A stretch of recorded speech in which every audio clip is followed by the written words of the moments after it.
પાઠ 28ના સંસ્કૃત વાક્યો. હવે વાક્યોની સરળતા માટે આપણે જે બધા ધાતુઓ અને શબ્દો જે આપેલા છે એ બધા ગોખતા રહેજો, એટલે આપણને વાક્યો કરવામાં સરળતા રહે.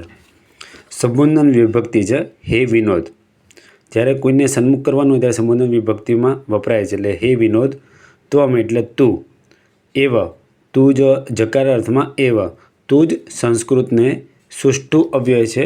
એટલે સુષ્ઠુ અહીંયા આગળ અવ્યય છે, એનો સારું અર્થ છે. એટલે તું જ સંસ્કૃતને સારું.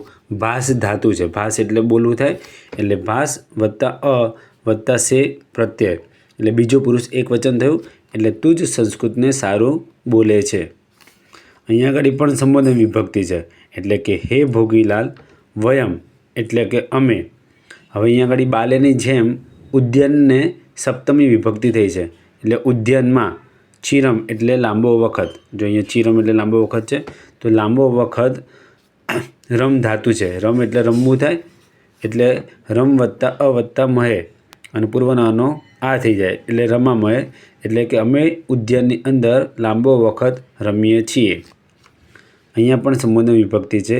હે રમેશ, તું અને દિનેશ સત્યને બોલતા નથી. અહીંયા આગળ ભાસ વત્તા અ વત્તા ઈથે, 15મા પાઠમાં આપણે આવ્યું હતું એ રીતના અહીંયા આગળ ભાસ વત્તા અ વત્તા ઈથે ભાષે તે, એટલે તું અને દિનેશ બંને સત્ય બોલતા નથી. હું અને રમેશ ગ્રામ જઈએ છીએ. એટલે અહીંયા આગળ અહમ એટલે હું અને રમેશ. હવે જ્યાં જવાનું હોય ત્યાં દ્વિતીય વિભક્તિ થાય. એટલે ક્યાંક ગળી છે ને સપ્તમી વિભક્તિ પણ જોવા મળે છે ગ્રામે, પણ આપણે બોલ ત્યાં દ્વિતીય વિભક્તિ જ કરીએ છીએ. એટલે હું અને રમેશ ગામ જઈએ છીએ.